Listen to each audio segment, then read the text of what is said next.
Accueillez-nous largement. Nous n'avons fait de mal à personne, nous n'avons ruiné personne, nous n'avons exploité personne. Je ne le dis pas pour vous condamner.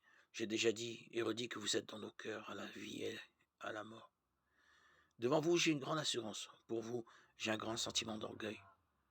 Je me sens pleinement réconforté, je déborde de joie au milieu de toutes nos détresses.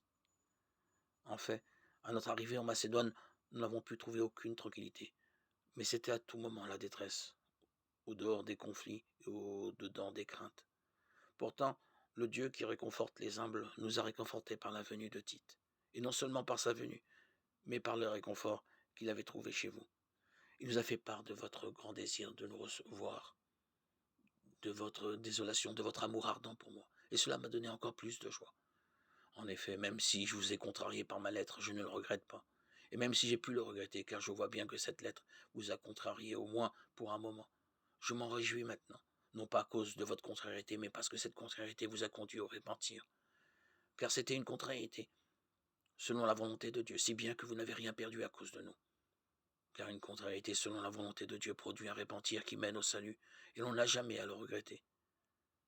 Mais la contrariété engendrée par ce monde ne produit que la mort. Et cette même contrariété selon Dieu, voyez ce qu'elle a produit chez vous comme empressement, comme excuse, comme indignation, comme crainte, comme désir, comme ardeur, comme sévérité envers le coupable. En tout cas, vous avez prouvé que vous étiez innocent dans cette affaire. Bref, si je vous ai écrit, ce n'est pas à cause de l'offenseur ni à cause de l'offensé, mais pour rendre manifeste à vos yeux devant Dieu l'empressement que vous avez pour nous. Voilà ce qui fait notre réconfort.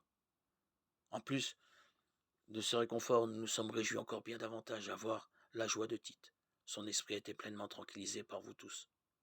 Si je lui ai montré combien je mets mon orgueil en vous, je n'en ai pas eu honte. Mais de même que nous vous avons toujours parlé en vérité, de même nous avons été dans la vérité en faisant voir à Tite cet orgueil. Et sa tendresse à votre égard grandit encore quand il se souvient de votre obéissance à tous et de votre accueil marqué de crainte et de respect. Quelle joie pour moi d'avoir pleine confiance en vous. 2 Corinthiens 7, 1, 16.